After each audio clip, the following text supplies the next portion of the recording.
മോളെ വേഗം പോയിട്ട് കുടിച്ചോ, നമുക്ക് പോവണ്ടേ?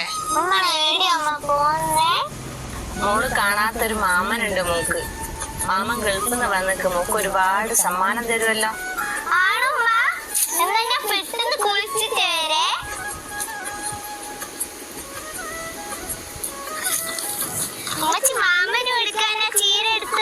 ആ മോളെ, മാമന് ഭയങ്കര ഇഷ്ടാ ചീരത്തോര്.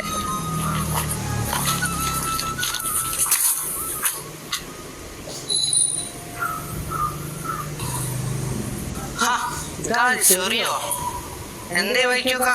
ഒന്നുമില്ലടോ, നീ ഗൾഫിൽ നിന്ന് വന്നിട്ട് നിന്നെ കാണാൻ വന്നതാ. ഓ, ഞാൻ വിചാരിച്ച എനക്കെന്ന് കിട്ടൂന്ന് വിചാരിച്ച വന്നാണ്. അതെന്താ ശാക്കിറങ്ങി അങ്ങനെ പറഞ്ഞത്? എന്തെങ്കിലും ആവശ്യത്തിന് എന്നെ ഞാൻ ബുദ്ധിമുട്ടിച്ചോ? സെറീന, പറയുന്നതിനെ കൊണ്ട് ഇനി ഒന്നും വിചാരിക്കരുത്. നമ്മളെ ദീനിന്റെ